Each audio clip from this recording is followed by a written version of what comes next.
తనకి కలిగినటువంటి నింద తొలగించుకోవడానికి, పరాక్రమాన్ని నిరూపించుకోవడానికి, తన వంశము కళంకం పొందకుండా ఉండడానికి చేశాను తప్ప నా మనసులో వేరొక ప్రయోజనాన్ని పెట్టుకుని చేసినవి కావు. అంటే నీ కోసం నేను చేయలేదు. ఒక పెద్ద మాటే వేసేసాడు ఇక్కడ. ఆయన అన్నాడు, ప్రాప్త చారిత్ర సందేహ, అనుమానాస్పదమైనటువంటి నడవడి కలిగిన దానా అన్నాడు. నిన్ను నేను కన్నులెత్తి చూడలేకపోతున్నాను. ఎందుకో తెలుసా? కంటి వ్యాధి ఉన్నవాడు దీపాన్ని చూడలేనట్టు అన్నాడు. ఇది ఇక్కడే కదండి రామాయణంలో. అయ్యి బాబోయ్, ఇంకిక్కడి నుంచి రాముడి మీద ఎప్పటి త్రేతాయుగం ఇప్పటి వరకు నింద వేస్తూనే ఉన్నారు. నేను అగ్నిప్రవేశం చేయించిన రాముణ్ణి కాను, నేను అటువంటి అనుమానం మనిషిని అనుకుంటున్నావా? రాముడి ధర్మం అక్కర్లేదు, అనుమానం ఒకటి మాత్రం కావలసి వచ్చింది. అసలు రామాయణంలో ఆ ఘట్టం ఏమిటో సరిగా అర్థమైతే ఆ నింద మనం రాముణ్ణి చెయ్యం. కాబట్టి ఆయన అన్నాడు, కంటి కలక నాకు వచ్చింది, దీపం ఎదురుగుండా ఉంది, నేను దీపాన్ని చూడలేకపోతున్నాను. ఇప్పుడు దీపాంది దోషమా నాది దోషమా? నాది దోషం. నా కంటికి వ్యాధి ఉంది, అందుకని నా కన్ను దీపాన్ని చూడలేకపోతుంది. ఆయన ఎంత స్పష్టంగా చెప్పాడో చూడండి. నేను నిన్ను నీ నడవడి అనుమానాస్పదము అని ఏ మాట అన్నానో ఆ మాట నా కంటికి పుట్టిన జబ్బు. నీవు దీపశిఖ, దీపశిఖకి ఏదైనా తగిలిందనుకోండి, దీపానికి అగౌరవం ఏమి ఉండదు. దీపం ఎప్పుడూ దీపమే, అది ఎప్పుడూ ప్రకాశిస్తుంటుంది. ఏది పాడైపోతుందంటే దీపంలోకి వెళ్ళిన పురుగు కాలిపోతుంది తప్ప దీపానికి ఏమి ఇబ్బంది ఉండదు. మరి ఇది తెలిసి నన్ను దీపాన్ని ఎందుకు అనలేకపోతున్నావు? నా కంటికి జబ్బు వచ్చింది సీత. ఏమిటో ఆ జబ్బు ఆయన ఎదర చెప్తాడు. ఆయన సీతమ్మని అనుమానించిన వాడు కాదు. నేను ఇవాళ లోకం ఎలా చూస్తుందో ఆ కళ్ళజోడు పెట్టుకుని చెప్తున్నాను. ఎందుకో తెలుసా? రేపు నిన్ను లోకం అంటే నేను తట్టుకోలేను, నీ మీద నా ప్రీతి అటువంటిది. ఇది ఆయన బాధ. అందుకని నిన్ను ఈ మాట అనలేక, నిన్నిలా కన్నులెత్తి చూస్తే, నీ వంక చూస్తే నేను ఇంక అనలేను. అందుకని అసలు చూడలేదు తెలుసా? ఇది ఆయన ప్రేమ, ఇది ఆయన ప్రీతి. కానీ ఎందుకు అనవలసి వచ్చిందో చెప్తాడు. తద్గచ్చహ్యభ్యనుజ్ఞాత యదీష్టం జనకాత్మజే ఏతాదశ దిశో భద్రే కార్యమస్తి నమేత్వయా కప్పుమాన్హి కులే జాతః స్త్రియం పరగృహోషితాం తేజస్వీ పునరాదత్యాత్ సుహృల్లేఖేన చేతసా రావణంక పరిభ్రష్టాం దృష్టాం దుష్టేన చక్షుషా కదం త్వాం పునరాదద్యాం కులం వ్యపదిశన్మహత్ లక్ష్మణేన భరతేవాత్వం కురు బుద్ధిం యథాసుఖం సుగ్రీవే వానరేంద్రేవా రాక్షసేంద్రే విభీషణే నివేశయ మనస్సీతే యథావా సుఖమాత్మనః. ఆయన అన్నాడు, సీత, ఇప్పుడు నీకు ఉన్నటువంటి కష్టం నుంచి నువ్వు విడుదల పొందావు. రావణుని భయం నీకు లేదు. కాబట్టి ఇప్పుడు నువ్వు దశ దిశలలో నీవు ఎక్కడ సంతోషంగా ఉంటాననుకుంటావో అక్కడికి నువ్వు వెళ్ళవచ్చు. ఒకవేళ నీకు రక్షణ లక్ష్మణుడి దగ్గర లభిస్తుంది అనుకుంటే లక్ష్మణుడి దగ్గర ఉండవచ్చు, భరతుడి దగ్గర లభిస్తుంది అంటే భరతుడి దగ్గర ఉండవచ్చు, శత్రుఘ్నుడి దగ్గర లభిస్తుందంటే శత్రుఘ్నుడి దగ్గర ఉండవచ్చు, కాదు కపిరాజైన సుగ్రీవుడి దగ్గర లభిస్తుందంటే ఆయన దగ్గర ఉండవచ్చు. కానీ రావణాసురుడు బలవంతంగా తన చేతితో పట్టుకుని పైకెత్తి తొడ మీద కూర్చోపెట్టుకుని చాలా దగ్గరగా నిన్ను పట్టుకొని కామమోహితమైన కన్నులతో చూసినటువంటి నిన్ను మళ్ళీ తీసుకొచ్చి నా ఇల్లాలి స్థానంలో గౌరవించి నా ఇంటిలో ఉంచుకోగలిగినంత ఔదార్యంతో నేను ఇప్పుడు మాత్రం లేను. అటువంటి స్థితి కుదరదు. కాబట్టి నీవు రక్షణ ఎక్కడ పొందుతావో అక్కడికి నువ్వు వెళ్ళవచ్చు. అంటే సీతమ్మంది, కిమ్మాం అసదృశం వాక్యం ఈదృశం శ్రోత్ర దారుణం రూక్షం శ్రవయసే వీర ప్రకృతామివ. ఆవిడంది, రామ, మీరు మాట్లాడుతున్న మాటలు ఎలా ఉన్నాయో తెలుసా? అసలు ధర్మశాస్త్రము ప్రవర్తన ఏమీ తెలియనటువంటి అత్యంత చౌకబారు ప్రవర్తన కలిగినటువంటి ఒక స్త్రీని అంత చౌకబారుతనం ఉన్న ఒక పురుషుడు మాట్లాడితే ఎలా ఉంటుందో అలా ఉంది తప్ప ఇది రాముడు సీతతో మాట్లాడే మాటల్లా లేవు. న తథాస్మి మహాబాహో యథాత్వం అవగచ్చసి ప్రత్యయం గచ్చమేయేన చారిత్రేణైవ తే శపే. నేను ఏనా నడువడిని నువ్వు సందేహించావో ఆ నా ప్రవర్తన మీద ఒట్టు పెట్టి చెప్తున్నాను. ఇలా స్త్రీ జాతిని శంకించడం అనేటటువంటిది తగదు. నా పాతివ్రత్యము మీద ఆన, నువ్వు నన్ను విశ్వసించు. పృథక్ స్త్రీణాం ప్రచారేణ జాతిం తాం పరిశంకసే పరిత్యజేమాం శంకాంతో యది తేహం పరీక్షిత. మనుష్యుల యందు ఎప్పుడూ కూడా, ప్రతివారి యందు కూడా ఎక్కడో అక్కడ అల్పమైనటువంటి బుద్ధి కలిగిన వాళ్ళు ఉంటారు. అది ఆడవారి యందు కావచ్చు, మగవారి యందు కావచ్చు. అంత మాత్రం చేత అందరినీ ఆ గాట కట్టి మాట్లాడడం తప్పు. ఎక్కడో ఎవరో అటువంటి వారిని నువ్వు చూసి ఉండొచ్చు. అంత మాత్రం చేత నన్ను కూడా అలా మాట్లాడడం చాలా తప్పు రామ. యదహం గాత్ర సంస్పర్శం గతాస్మి వివశా ప్రభో కామకారో నమే తత్ర దైవం తత్రాపరాధ్యతి. రావణుడు నన్ను పట్టుకున్నాడు, తొడ మీద కూర్చోబెట్టుకున్నాడు అంటున్నావు. రావణుడు నన్ను పట్టుకున్నప్పుడు, తన తొడ మీద కూర్చోపెట్టుకున్నప్పుడు నన్ను నేను రక్షించుకోగలిగిన స్థితి నాది కాదు. నేను పతివ్రతని, నువ్వు నన్ను రక్షించాలి. నా ధర్మం నీ చేత రక్షింపబడడం. నన్ను నేను రక్షించుకోగలిగినంత బలం నాకు లేదు నా శరీరానికి. అవతల శరీరం యొక్క బలం ఎక్కువ. అవతలవాడు తన శరీరంతో బలంతో నన్ను పట్టుకుని తన తొడ మీద కూర్చోబెట్టుకున్నాడు. అప్పుడు నా మనసు మారి ఉంటే నాది తప్పు. మదధీనం తు ఎత్తన్మే హృదయం తయివర్తతే పరాధీనేషు గాత్రేషు కింకరిష్యామ్యనీశ్వర. నా శరీరమును వాడు పట్టుకున్నాడు, నా మనసు నిన్ను పట్టుకుంది. ఏది దోషం చెప్పి ఇప్పుడు? నా దోషం ఉందా? నా మనసు నిన్ను పట్టుకుంది అని నువ్వు నమ్మడానికి నేనేం చేయవలసి ఉంటుంది? శరీరం రావణుడు పట్టుకుంటే నా తప్పేమిటి? అంటే సందర్భం వచ్చింది కాబట్టి నేను మీతో ఒక విషయం ప్రస్తావన చేస్తా. సనాతన ధర్మంలో చాలా పెద్ద మాట ఒకటి ఉంది తెలుసా అండి. వివాహపూర్వము, వివాహము చేయబడకముందు బలాత్కారముగా స్త్రీ అపహరింపబడి ఆమె యొక్క శీలము చెరపబడితే దుర్మార్గుని వలన ధర్మాత్ముడైన వేరొక పురుషుడు ఆమెని భార్యగా స్వీకరించవచ్చు. ఆమెకు ఏ దోషము కలగదు అని ఉంది. అంత ఉదారంగా మాట్లాడే శాస్త్రాలు. ఆమె మనసు ప్రధానం అని చెప్పి, వాడు పశుబలంతో నన్ను తొడ మీద కూర్చోబెట్టుకున్నాడు. నా మనసు నిన్ను ఆశ్రయించింది. హా రామ హా లక్ష్మణ అన్నాను. నా దోషం ఏముంది? కాబట్టి సహ సమృద్ధ భావేన సంసర్గేణ చ మానద ఇది తేహం న విజ్ఞాత హతా తేనాస్మి శాశ్వతం.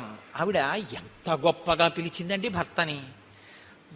దుర్మతే అని మండోదరి పిలిస్తే మానద అని ఆవిడ పిలిచింది సీతమ్మ భర్తని. మానద అంటే నీ భార్య యొక్క ప్రవర్తనని, నీ భార్య యొక్క మానమంటే గౌరవమును కాపాడవలసిన వాడా. 10 మంది మధ్యలో ఇంతకాలం కలిసిమెలిసి తిరిగిన వాళ్ళమే, కొన్ని నెలలు ఆపద వచ్చి నేను ఇక్కడ ఉన్నానే, అంత మాత్రానికి ఇంత శంకించి నువ్వు ఇన్ని వేల మంది ముందు మాట్లాడేవే, ఇప్పుడు నేను ఉన్నట్టా నశించిపోయినట్టా అని అడిగింది ఆవిడ. ప్రేషితస్తే యదా వీరో హనుమాన్ అవలోకక లంకస్థాహం తయా వీరా కిం తదాన విసర్జిత ప్రత్యక్షం వానరేంద్రస్య తద్వాక్య సమనంతరం తయా సంత్యక్తయా వీరా త్యక్తం స్యాజ్జీవితం మయా. హనుమని నువ్వు పంపించావు. హనుమ వచ్చి శిశుపావృక్షం మీద కూర్చుని చూశారు. నేను ఎటువంటి ప్రవర్తనతో ఉన్నారో ఆయన చూశారు. చూసి నాకు నీ ఉంగరం ఇచ్చారు, నా కేశభూషణాన్ని పుచ్చుకున్నాడు, నీ దగ్గరికి వచ్చాడు, నీకు నా ఆభరణాలు ఇచ్చాడు. నువ్వు చాలా సంతోషించావు. సీతమ్మని వదిలి నేను ఉండలేనని సేతువు కట్టొచ్చావు, వచ్చి యుద్ధం చేశావు. ఇప్పుడేమంటున్నావు? నీ చారిత్రము అనుమానాస్పదం అంటున్నావు. ఈ మాట నువ్వు ఎప్పుడు అనాలి? హనుమతో కబురు చేసినప్పుడే నీ చారిత్రము అనుమానాస్పదము, నా కళంకం తొలగించుకోవడానికి రావణుణ్ణి చంపుతానేమో కానీ నిన్ను స్వీకరించానని ఉంటే నేను నా శరీరం వదిలిపెట్టి ఉండేదాన్ని. అప్పుడు ఎందుకు చేయలేదు ఈ మాట? ఇప్పుడు ఎందుకు వచ్చింది ఈ మాట? అప్పుడు ఎందుకు అనలేదు? అప్పుడు లేని బుద్ధి ఇప్పుడు ఎందుకు పుట్టింది నీలో?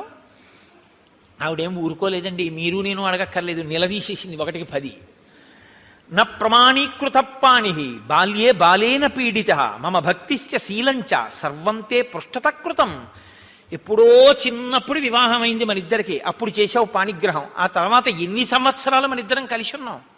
నేను ఎటువంటి దాననో నీకు తెలీదా?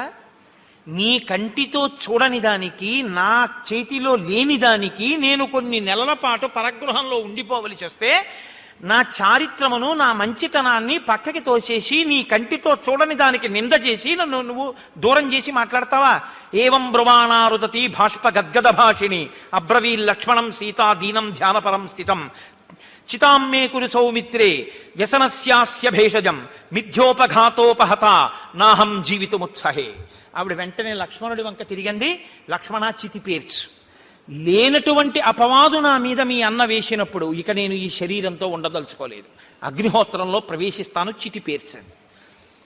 అడిలిపోయి లక్ష్మణస్వామి రాముడి వంక చూశాడు.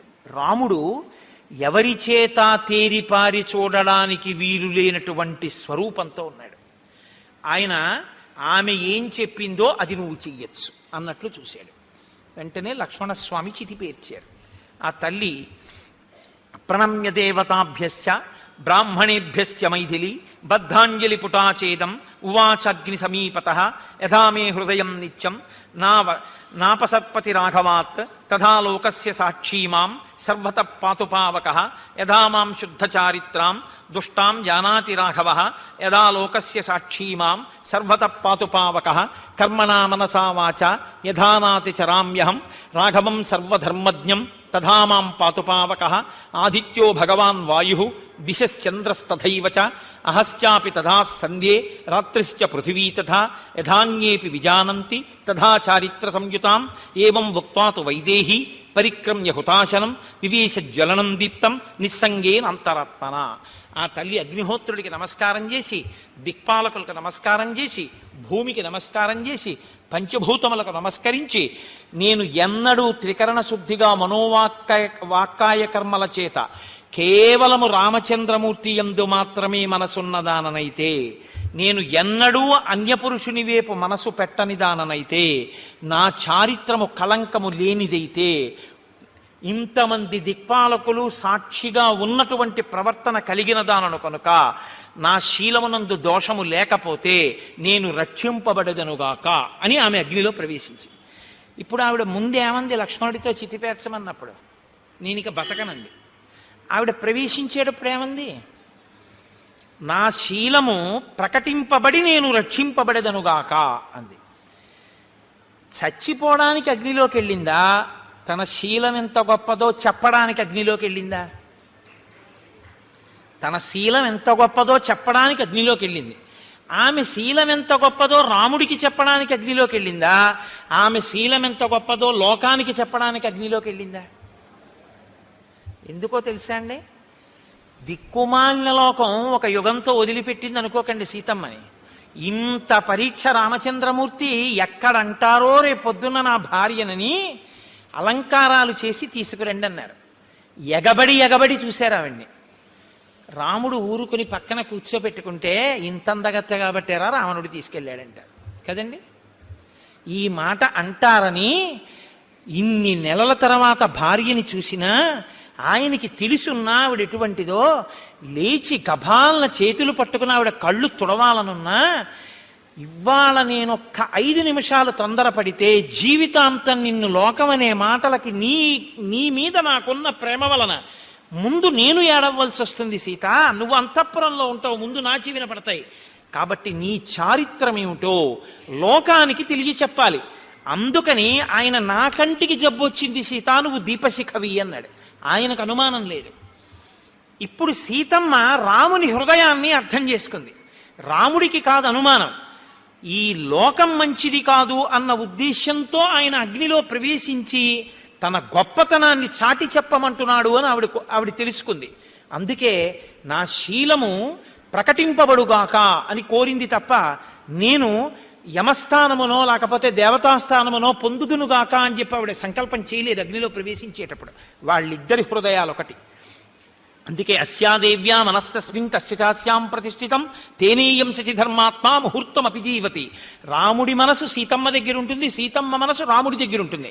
రాముడు ఏది ఎందుకు చేస్తున్నాడో సీతమ్మకి తెలుసు, సీతమ్మ ఏది ఎందుకు చేస్తుందో రాముడికి తెలుసు. తప్పసలు సీతారాముల మధ్య ఏ విధమైనటువంటి అవగాహన రాహిత్యమూ లేదు. అందుకే సీతమ్మ ఆ ప్రశ్నేసింది. నిజంగా రాముడి అనుమానం అయ్యుంటే హనుమ చెప్పిన నాడే నేను సీతమ్మ కోసం యుద్ధం చేయనని చెప్పాలి. ఎక్కడైనా చెప్పారా రామాయణంలో అలాగా? మధురాభాషి అన్నారు. నేను ఒక్క రోజు ఉండలేను, ఇంకా నెలలాళ్ళు ఉంటానంది సీతమ్మ. నేను ఒక్క క్షణం ఉండలేను, నన్ను ఇక్కడి నుంచి తీసుకెళ్ళి లంకలో దింపేవా హనుమ, సీతమ్మని చూడకుండా ఉండలేనన్నారు ఆయన.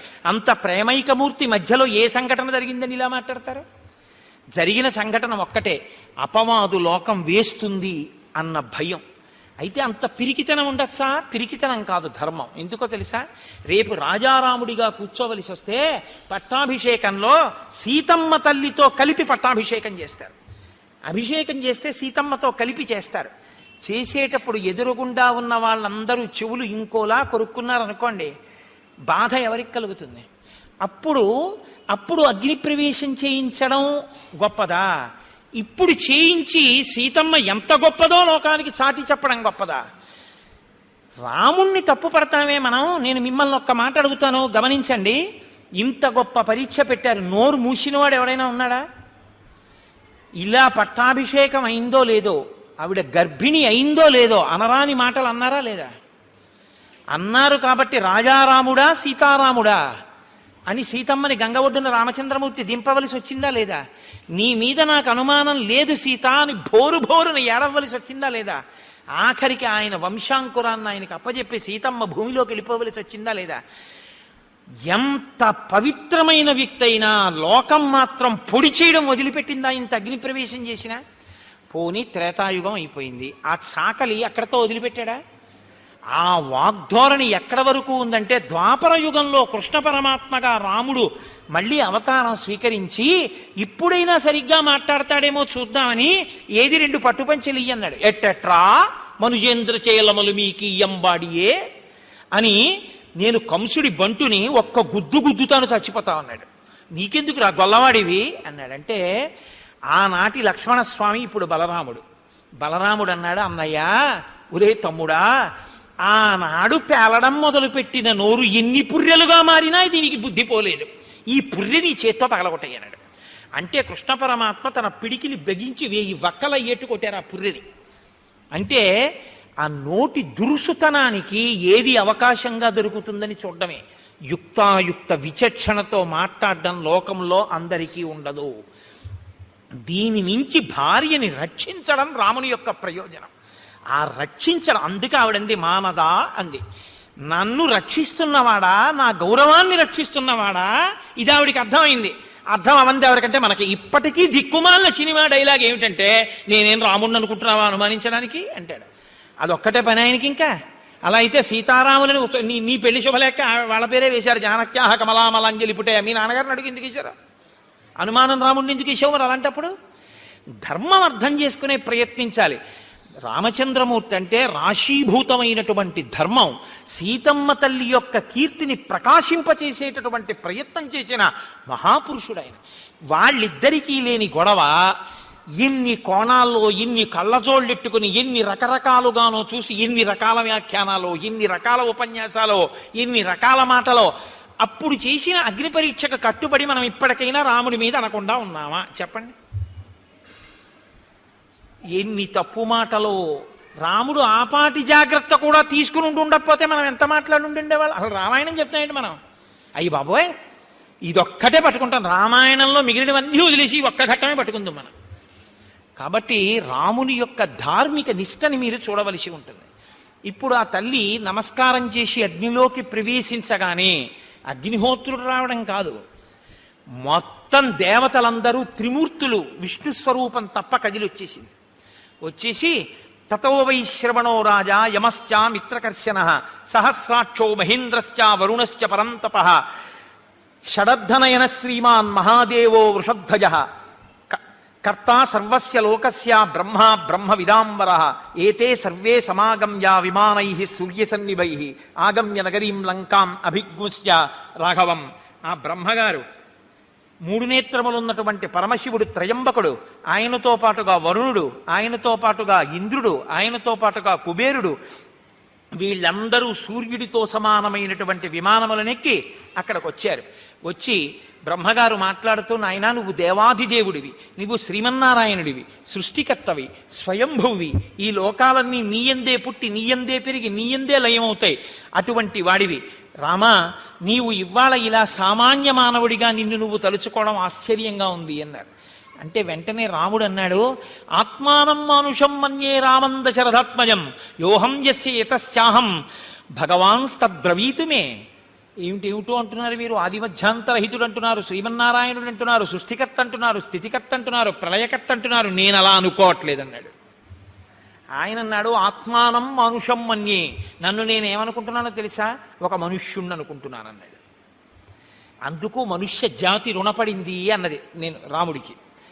ఆయన ఆద్యంతములు మనిషిగానే ప్రవర్తించాడు. నేను కేవలం మనుష్యుణ్ణి, రామం దశరథాత్మజం, నేను దాశరథిని, దశరథ మహారాజు గారి కొడుకుని.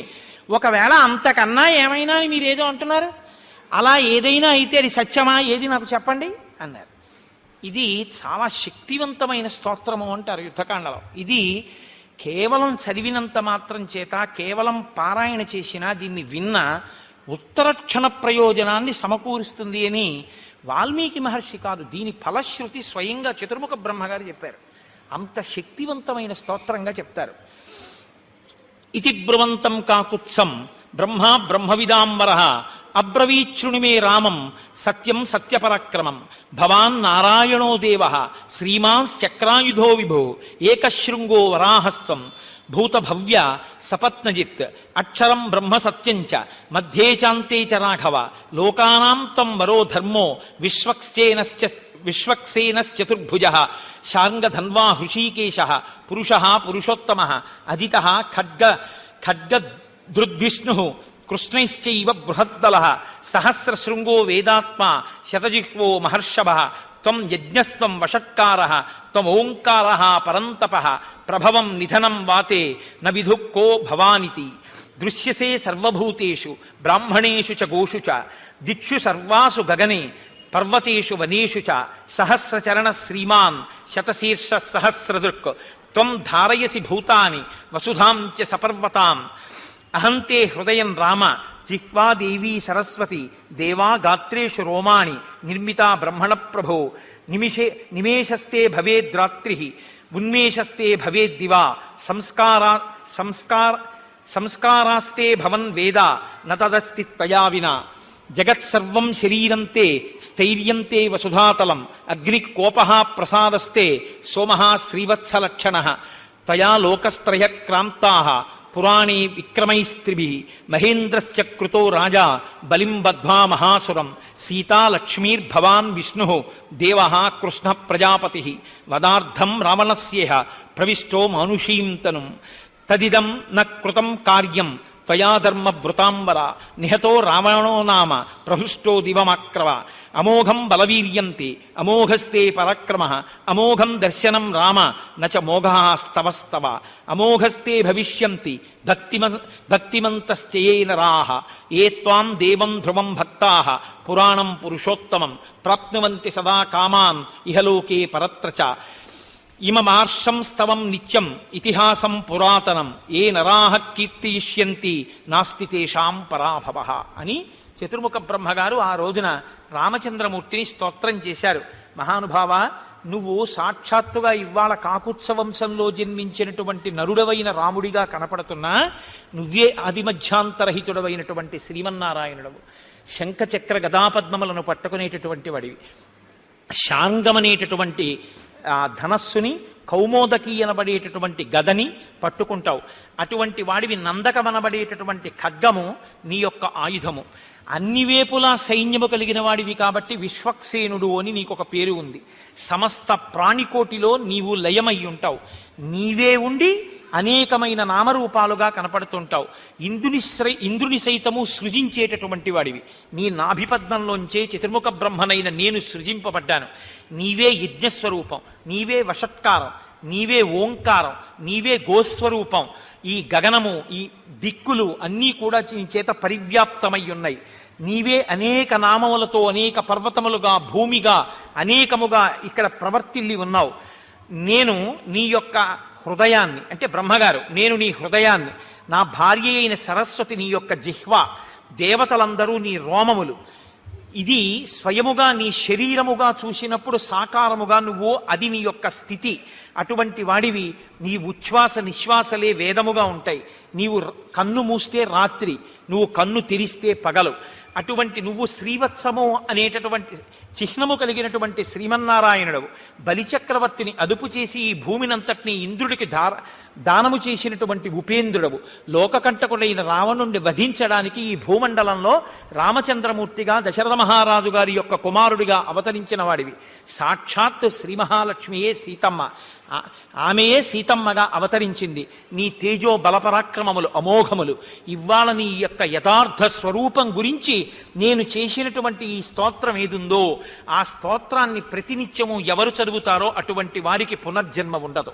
వారు మోక్షాన్ని పొందుతారు, కైవల్యాన్ని పొందుతారు. ఇది శాశ్వతమైనది. దీని వలన జీవులకు సమస్త పాపము ధ్వంసమవుతుంది. ఇది అంత గొప్ప స్తోత్రమని చతుర్ముఖ బ్రహ్మగారు రామచంద్రమూర్తి యొక్క యథార్థమైన స్థితిని ఆవిష్కరిస్తూ స్తోత్రం చేశారు. అయినా రాముడు మాత్రం మనుష్యుడుగానే నిలబడ్డాడు. అప్పుడు అగ్నిదేవుడు సీతమ్మ తల్లి ప్రవేశించినటువంటి చితిగుండంలోంచి బయటికొచ్చి అబ్రవీచ్చ తదా రామం సాక్షీలోకస్య పావకః ఏషాతే రామ వైదేహి పాపమస్యాం న విద్యతే. నాయనా రామ, ఈ తల్లి సీతమ్మకి ఏ పాపము అంటనిది. త్రికరణ శుద్ధిగా ఈ తల్లి నిరంతరము నిన్ను మాత్రమే సేవించినది. ప్రలోభ్యమానా వివిధం భర్తృమానా చ మైథిలి నా చింతయత తద్రక్షః త్వద్గతేనాంతరాత్మన విశుద్ధ భావాం నిష్పాపాం ప్రతి గృహ్ణీశ్వరాఘవ నకించిదభిధాతవ్యం అహం ఆజ్ఞాపయామితే దధ్యౌ ముహూర్తం ధర్మాత్మ భాష్ప వ్యాకులోచన. అప్పుడు అగ్నిహోత్రుడు అన్నాడు, ఎన్ని రకాలుగా రావణుడు ప్రలోభ పెట్టాలో అన్ని రకాలుగా ప్రలోభ పెట్టినా ఈమె మాత్రం తన మనసుని నీయందు మాత్రమే నిలబెట్టుకున్నటువంటి తల్లి. ఉత్తమమైనటువంటి చారిత్రము కలిగినటువంటిది. ఎన్నడూ ఏ దోషము ఎరుగనిది. ఇటువంటి సీతమ్మ తల్లిని అతిక్రమించి నీవు మాట్లాడకూడదు. కాబట్టి ఈ సీతమ్మని నువ్వు స్వీకరించవలసింది, ఇది నా ఆజ్ఞ అన్నాడు. అప్పుడు రాముడు సీతమ్మ వంక చూశాట. ఇలా చూడగానే దధ్యౌ ముహూర్తం ధర్మాత్మ భాష్ప వ్యాకులలోచన. ఇలా చూడగానే ఆయన కన్నుల వెంట బడబడబడబడా నీళ్లు కారిపోయేట. సీత, నువ్వు ఇటువంటి దానివని తెలిసి కూడా లోకానికి నువ్వు ఇటువంటి దానివని నిరూపించడానికి ఎంత పెద్ద మాట అనవలసి వచ్చిందో అని బాధతో వలవలా ఏడ్చేట. ఏడ్చి రాముడు అగ్నిహోత్రుడితో అన్నాడు, అవశ్యం త్రిషు లోకేషు న సీతా పాపమర్హతి దీర్ఘకాలోషితాహీయం రావణంతఃపురే శుభా. నాకు తెలుసు సీతమ్మ తల్లి యందు ఏ దోషము లేదు అన్న విషయం నాకు స్పష్టంగా తెలుసు. రావణాంతఃపురం కాదు, ఎక్కడ ఉన్నా సీతమ్మ సీతమ్మే. బాలిశక్కలు కామాత్మ రామో దశరథత్మజ ఇది వక్ష్యంతి మాంసంతో జానకీం అవిశోత్యహి. నేను కాని సీతమ్మ తల్లి యొక్క వైభవాన్ని ప్రకటింపచేసే అవకాశం ఇవ్వకపోతే రేపొద్దున్న లోకమంతా ఏమంటుందంటే బాలిష ఖలు కామాత్మ. జ్ఞానము లేనివాడు రాముడు, కాముకుడు. అందుకని 10 నెలలు ఆ రావణుడి కొలువుకూటంలో ఉన్నటువంటి సీతమ్మని ఏలుకున్నాడని నన్ను నింద వేస్తుంది. ఆ మాట నన్నని సీతమ్మని నింద చేస్తే నేను సీతమ్మ తల్లి గురించి ఆ మాటలు వినలేను. కనుక ఆవిడ వైభవాన్ని ప్రకటింపచేయడానికి ఇంత క్రూరంగా ప్రవర్తించాను తప్ప సీతమ్మ తల్లి పట్ల నాకు కించిత్తు కూడా అన్యమైనటువంటి అభిప్రాయం లేదు. అనన్య హృదయాం భక్తాం మచ్చిత్త పరివర్తినీం ఆహమప్యవగచ్చామి మైథిలీం జనకాత్మజాం. ఈ జనకుని కూతురైనటువంటి మైథిలి యొక్క మనస్సు నిరంతరము నాయందే ఉంటుందని, నన్ను అనుసరించి ఉంటుందని నాకు స్పష్టంగా తెలుసు అని విశుద్ధాత్రిశులోకేషు మైథిలీ జనకాత్మజ నహి హాతుం ఇయం శక్య కీర్తిరత్మవతాయథ. మంచి ప్రవర్తన కలిగినటువంటి వ్యక్తికి కీర్తి నీడలా అనుసరిస్తుంది.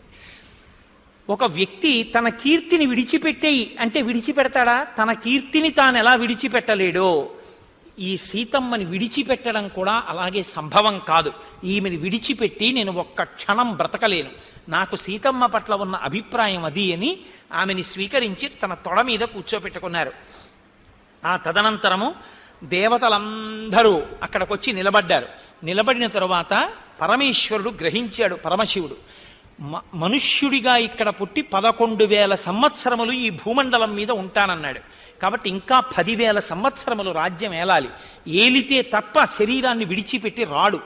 కాబట్టి ఈయన తన ప్రతిజ్ఞ నెరవేర్చుకునే అవకాశం ఇవ్వాలి అనుకున్నాడు.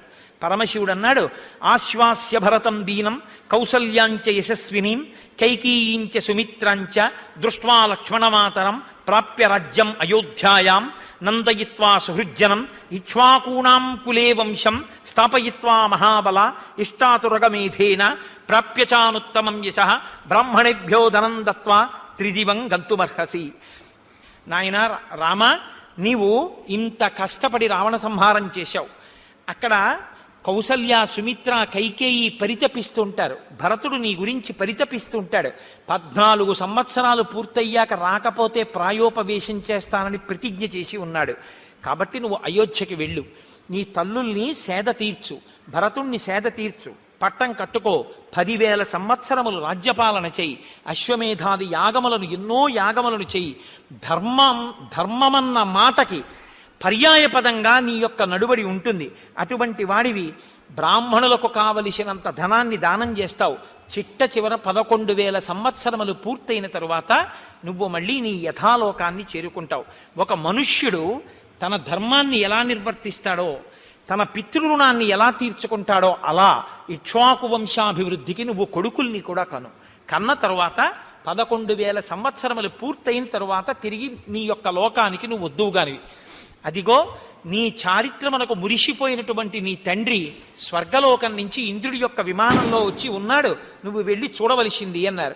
ఏషరాజా విమానస్థః పితా దశరథస్తవ కాకుత్సవానుషే లోకే గురుస్తవ మహాయశాః ఇంద్రలోకం గత శ్రీమాన్ తయా పుత్రేణ తారితః లక్ష్మణేన సహ భ్రాత్ర త్వమేనం అభివాదయ మహాదేవ వచశ్రుత్వా కాకుత్సః సహ లక్ష్మణః విమానశిఖరస్తస్య ప్రణామం అకరోత్పితుః. ఆయన వెంటనే ఆ విమానంలో కూర్చుని ఉన్నటువంటి దశరథ మహారాజు గారికి లక్ష్మణ సహితుడై సీతమ్మతో కలిసి నమస్కరించాడు. వెంటనే దశరథ మహారాజు గారు రామచంద్రమూర్తిని తొడ మీద కూర్చోబెట్టుకుని సంతోషంతో చెయ్యి వేసి దగ్గరికి తీసుకుని, నాయనా, నీలాంటి కొడుకు పుట్టినందుకు నేను ఇవాళ ఊర్ధ్వలోకాలు పొందాను, సత్యంలో నిలబడ్డాను అన్న ప్రతిష్ట పొందాను, స్వర్గలోకంలో ఉన్నాను, ఇంద్రుడి యొక్క విమానంలో నిన్ను చూడ్డానికి వచ్చాను. నేను నీకు పట్టాభిషేకం చేసి రాజ్యం ఇవ్వాలనుకున్నాను, కానీ పట్టాభిషేకం భగ్నమైపోయిందని బెంగ పెట్టుకుని 14 ఏళ్లు నిన్ను చూడకుండా ఉండలేను అని ప్రాణం వదిలిపెట్టాను. ఊర్ధ్వలోకాలకి వెళ్ళాక నాతో దేవతలు చెప్పారు, ఇదానీంతు విజానామి యథాసౌమ్య సురేశ్వరై వదార్థం రావణస్యేదం విహితం పురుషోత్తమ. రావణవధ కొరకే పట్టాభిషేకాన్ని భగ్నం చేయడానికి దేవతలు ఆ మందరని ప్రయోగించారు. కాబట్టి నాయనా రామ, నువ్వు వెళ్ళి చక్కగా పట్టాభిషేకం చేసుకుని రాజ్య పరిపాలన చెయ్యి, నీ తల్లులు ఊరడిల్లుతారు అన్న తర్వాత రామచంద్రమూర్తి దశరథ మహారాజు గారిని ఒక వరం అడిగాడు. కురుప్రసాదం ధర్మజ్ఞ కైకేయ్యా భరతస్య చ సపుత్రాం త్వాం త్యజానీతి యదుక్తా కైకేయీత్వయా సశాప కైకేయీం ఘోరః సపుత్రాం న స్పృశేత్ ప్రభో. నీవు ఒకానొకప్పుడు నాకు రాజ్యం ఇవ్వకుండా కైకేయి అడ్డుపడిందన్న ఆగ్రహావేశంలో ఒక మాటన్నావు, ఒక శాపవాక్కుని విడిచిపెట్టావు. ఈనాటి నుంచి కైకమ్మ కానీ భరతుడు కానీ నాకు భార్య కుమారులు కాకుండా పోతారన్నావు. ఆ శాపవాక్కుని ఉపసంహారం చెయ్యి. కైకమ్మ నీకు భార్యయే మాకు తల్లియే, భరతుడు నీకు కుమారుడే నాకు తమ్ముడే, తండ్రి అది అనుగ్రహించమన్నారు. అది రాముడి ధర్మం అంటే.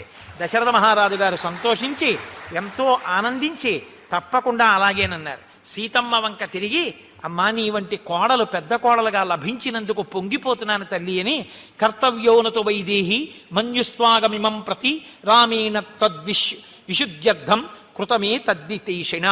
అమ్మా, రాముడు నువ్వు కనపడగానే స్వీకరించలేదు అని మనసులో కోపం పెట్టుకోకు. రాముని యొక్క అంతరంగం ఇవాళ పితృదేవస్థ స్థానంలో ఉన్నాను కాబట్టి నాకు తెలుసు. నీ శీల వైభవం అందరూ తెలుసుకోవాలన్నది ఆయన కోరిక తప్ప ఈషన్మాత్రం కూడా రాముడికి నీ మీద అనుమానం లేదమ్మా. కాబట్టి మీరు బయలుదేరి సంతోషంగా హాయిగా ఆనందంగా జీవితాన్ని గడపండి అని దశరథ మహారాజు గారు సమాశ్వాసించి దేవతలందరూ తిరిగి వెళ్ళిపోతుంటే ఇంద్రుడు అన్నాడు, మేము కనపడిన తరువాత ఉత్తినే వెళ్ళిపోకూడదు, దేవతలకు అదో లక్షణం, ఏదో ఒక వరం ఇవ్వాలి, కాబట్టి రామా నీకు మేము ఏం ఉపకారం చేయగలమో చెప్పు అన్నారు.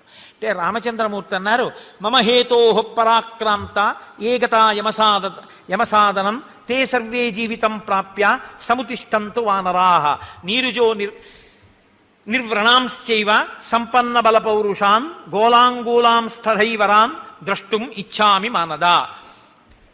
ఇత పూర్వం నాతో యుద్ధం చేయడం కోసం, సీతమ్మ తల్లిని రక్షించడం కోసమని కొన్ని కోట్ల వానరములు, భల్లూకములు, కొండముచ్చులు అన్నీ కూడా నాతో బయలుదేరి వచ్చాయి. రామరావణ యుద్ధంలో కొన్ని కోట్ల వానరములు మరణించాయి.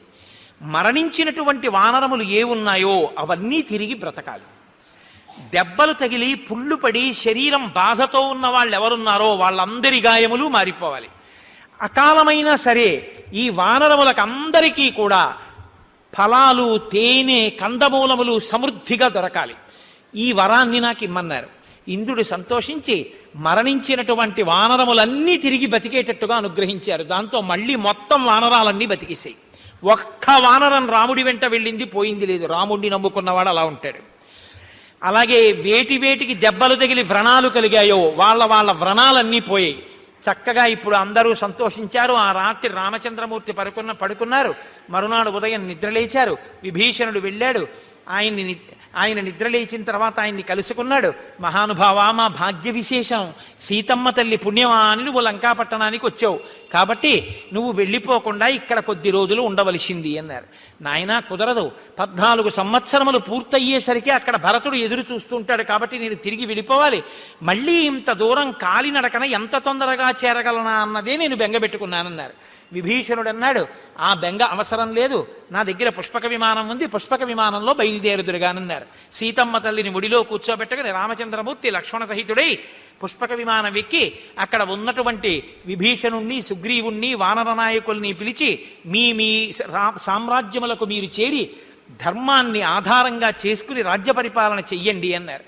అంటే విభీషణాదులు అన్నారు, రామా మాకు అయోధ్యకి వచ్చి పట్టాభిషేకం చూడాలని కోరికగా ఉంది అన్నారు. అయ్యో దానికి ఏం పోయింది, 2 ఎక్కండి అన్నారు. వానరులు, రాక్షసులు అందరూ విమానం ఎక్కారు. ఎంతమంది ఎక్కినా ఒకళ్ళకి